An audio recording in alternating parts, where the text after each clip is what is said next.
It happened on one of those nights that hangs somewhere between exhaustion and quiet peace, the kind of night that feels too still to belong to the living world. I had just finished a late shift. The streets were nearly empty, the air cold enough to make my breath visible. Every sound seemed to echo louder than it should. The distant hum of a car, the faint rustle of leaves, my own footsteps crunching on the pavement. My car had broken down an hour earlier, so I decided to walk the last few blocks home, cutting to the park to save time. The lamps lining the path flickered occasionally, casting long, restless shadows that stretched and bent like they were alive. That's when I heard it. Footsteps behind me. Fast. Uneven. Not the rhythm of someone walking home, but of someone running away. Before I could turn, a hand shot out from the darkness and gripped my arm. "Please," a woman's voice whispered, trembling. "Pretend you're my husband." For a heartbeat, I thought she was drunk or confused. But then I saw her eyes, wide, desperate, filled with raw terror. Her hand was ice cold, shaking so hard that I could feel her pulse racing through her fingertips. Behind her, under the dim streetlight, I saw a figure, a man, standing near the path, watching. Instinct took over. I slipped my arm around her shoulders and said in the calmest voice I could muster, "There you are, sweetheart." I was getting worried. The man froze. For a moment, the world held its breath. Then he slowly turned and walked away, swallowed by the dark. I didn't move until the silhouette disappeared completely. She exhaled, a shaky sound that was half sob, half relief, and pressed her hand to her chest. "Thank you," she whispered. I didn't know what else to do. She looked about 30, maybe a little younger. Her coat was too thin for the night, her hair tangled, her lipstick smeared like she'd wiped her mouth in a hurry. Her eyes looked like they hadn't seen sleep in weeks. "Do you want me to call someone?" I asked softly. "The police?" Her head snapped up. "No, please. No police. I'll be fine. I just needed a minute." Something in her voice, fragile, exhausted, made me believe her, even though every instinct said not to. "I live just across the park," I said. "If you want to sit for a while." She hesitated, searching my face, then nodded. We walked in silence, our footsteps crunching on the gravel. When we reached my porch light, the golden glow fell across her face, and for the first time, I noticed how young she looked. Too young to sound so broken. "My name's Claire," she said quietly. "I'm sorry for grabbing you like that." "Ethan," I replied, "and don't apologize. You look like you needed help." She gave a faint, grateful smile. "I did, more than you know." Inside, I made her tea because I didn't know what else to do.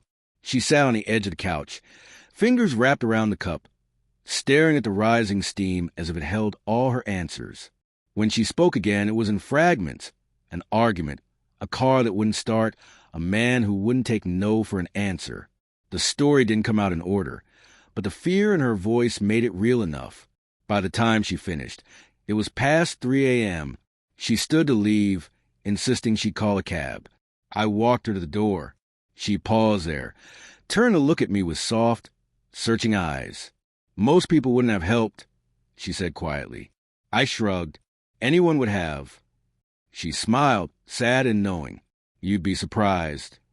Then she was gone, disappearing into the night like smoke, like someone who was never really meant to stay. I told myself that was the end of it. Just a strange encounter I'd remember for a few days before it faded into blur of everyday life. But it didn't fade. I couldn't stop thinking about her. The trembling in her voice, the fear in her eyes, and that last fragile smile.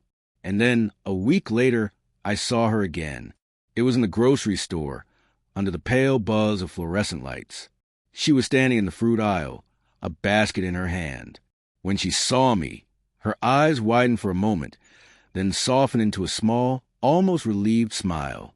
"Ethan," she said, as if testing the name again on her tongue. "I don't think I can forget," I replied. We stood there surrounded by fruit and strangers, pretending this was an ordinary coincidence. But it wasn't.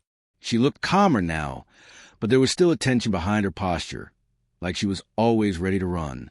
We talked for a few minutes, about nothing, really.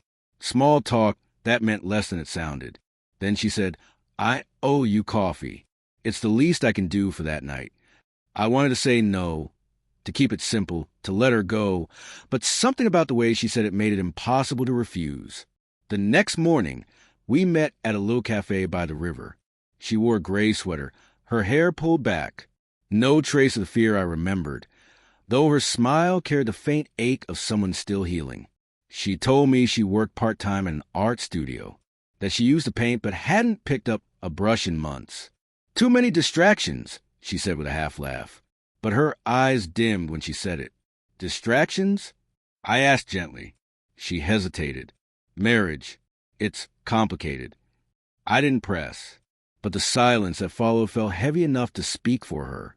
Over the next few weeks, we saw each other often, sometimes by accident, sometimes by choice. Coffee turned into long walks to the park, then quiet hours spent just talking about life, about things we'd lost and things we still wanted to believe in. She told me about her husband, Daniel, a man who looked perfect on paper, but treated her like a possession. No bruises, no yelling, just the kind of control that doesn't leave marks. He says I'm lucky he puts up with me, she murmured once. He tells me love is patience, but it feels more like punishment. I wanted to tell her to leave, but I knew it wasn't that easy. People stay for 1,000 small reasons: fear, guilt, hope, the memory of who someone used to be. Then one evening, she showed up at my door again, soaked from the rain, hair clinging to her cheeks, tears mingling with water. He found out I'd been seeing someone, she said, her voice breaking. He doesn't know it's you, but he knows. She looked so fragile, like something that might shatter if I breathed too hard. And before I could stop myself, I pulled her close. For a moment, the world disappeared. There was only her, the scent of rain, the warmth of her body, the trembling in her hands. When she finally pulled back, her voice was barely a whisper. We can't do this. I know, I said, but neither of us moved. The next day, she was gone. Her phone went straight to voicemail. The art studio said she hadn't shown up. For 2 weeks, nothing. Then a letter arrived. No return address, just my name on the front. Inside, a single page in her delicate handwriting. Ethan, you helped me remember what kindness feels like. But I can't stay. He's leaving the city, and I have to go with him. Maybe one day I'll have the courage to choose differently. Until then, thank you for saving me that night, and for reminding me I was worth saving. Claire, I read it 12 times before folding it neatly and tucking it into the drawer beside my bed. Sometimes, on quiet nights, I still take it out, running my finger over the smudge where a tear must have fallen. People talk about love like it's a prize you win, something that lasts forever. But sometimes, love is just a moment, a breath between two storms. And for me, that moment began the night a terrified stranger grabbed my arm in the dark and whispered, "Pretend you're my husband." I did, and for a little while, I almost believed it myself.